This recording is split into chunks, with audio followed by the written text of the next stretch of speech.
A simple way to make a good impression. I recently attended a dinner party in New York. One of the guests, a woman who had inherited money, was eager to make a pleasing impression on everyone. She had squandered a modest fortune on sables, diamonds, and pearls. But she hadn't done anything whatever about her face. It radiated sourness and selfishness. She didn't realize what every man knows, namely, that the expression a woman wears on her face is far more important than the clothes she wears on her back. By the way, that is a good line to remember when your wife wants to buy a fur coat. Charles Schwab told me his smile had been worth $1 million. And he was probably understating the truth. For Schwab's personality, his charm, his ability to make people like him were almost wholly responsible for his extraordinary success, and one of the delightful factors in his personality was his captivating smile. I once spent an afternoon with Maurice Chevalier, and, frankly, I was disappointed. Glum, taciturn, he was sharply different from what I expected until he smiled. Then it seemed as if the sun had broken through a cloud. If it hadn't been for his smile, Maurice Chevalier would probably still be a cabinet maker, back in Paris, following the trade of his father and brothers. Actions speak louder than words, and a smile says, "I like you. You make me happy. I am glad to see you." That is why dogs make such a hit. They are so glad to see us that they almost jump out of their skins. So, naturally, we are glad to see them. An insincere grin? No.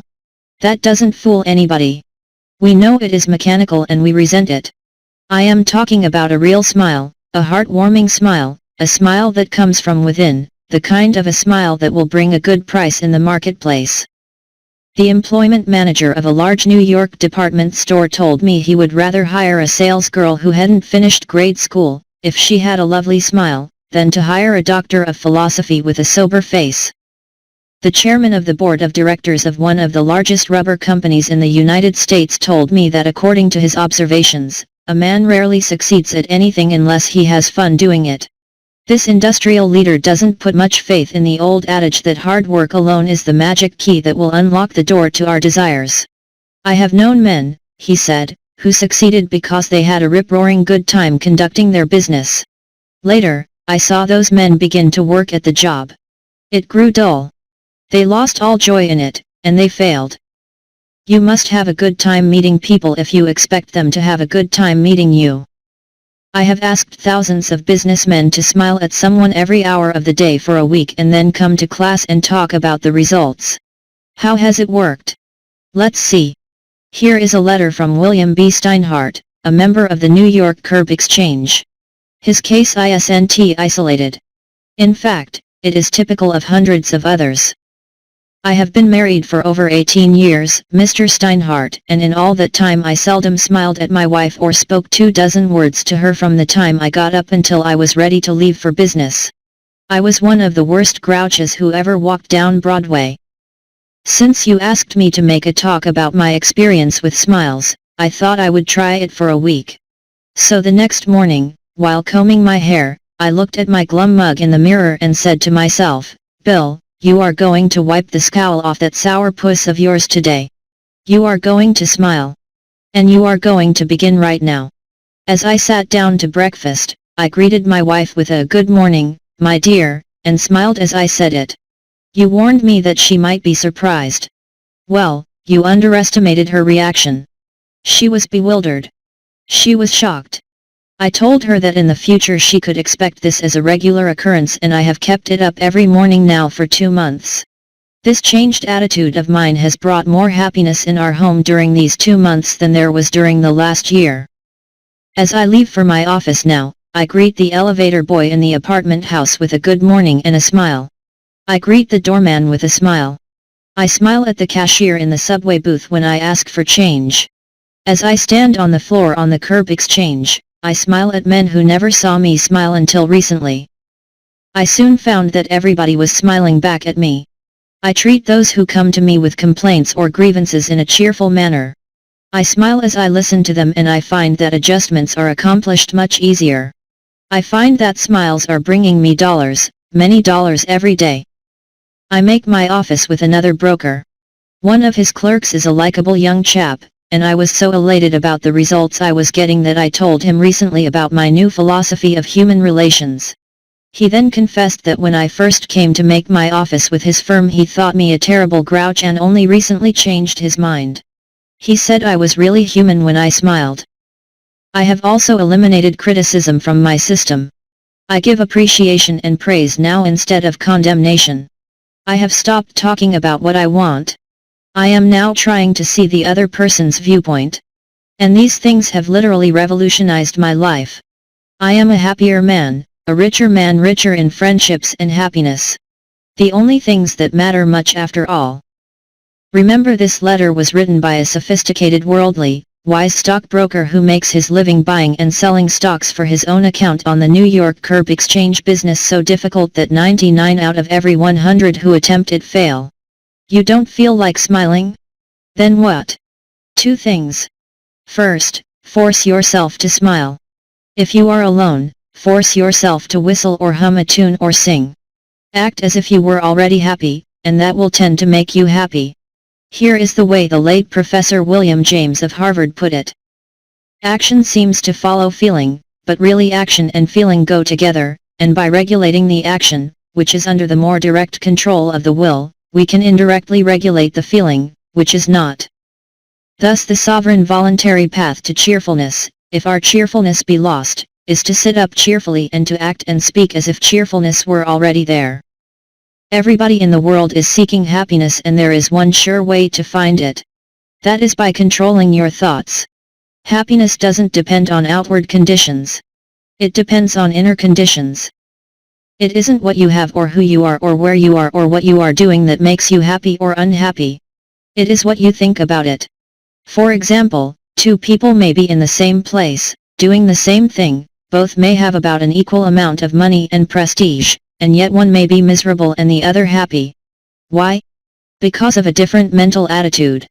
I saw just as many happy faces among the Chinese coolies sweating and toiling on Park Avenue. Nothing is good or bad, said Shakespeare, but thinking makes it so. Abe Lincoln once remarked that most folks are about as happy as they make up their minds to be. He was right. I recently saw a vivid illustration of that truth. I was walking up the stairs of the Long Island station in New York.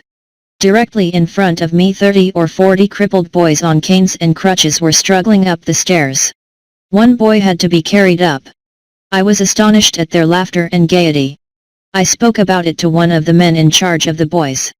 "Oh, yes," he said, "when a boy realizes that he is going to be a cripple for life, he is shocked at first, but, after he gets over the shock, he usually resigns himself to his fate and then becomes happier than normal boys." I felt like taking my hat off to those boys. They taught me a lesson I hope I shall never forget. I spent an afternoon with Mary Pickford during the time when she was preparing to get a divorce from Douglas Fairbanks. The world probably imagined at the time that she was distraught and unhappy, but I found her to be one of the most serene and triumphant persons I had ever met. She radiated happiness. Her secret? She has revealed it in a little book of 35 pages, a book you might enjoy. Go to your public library and ask for a copy of Why Not Try God? By Mary Pickford. Franklin Betger, former third baseman for the St. Louis Cardinals, and now one of the most successful insurance men in America, told me that he figured out years ago that a man with a smile is always welcome. So, before entering a man's office, he always pauses for an instant and thinks of the many things he has to be thankful for, works up a great big honest-to-goodness smile, and then enters the room with the smile just vanishing from his face. This simple technique, he believes, has had much to do with his extraordinary success in selling insurance.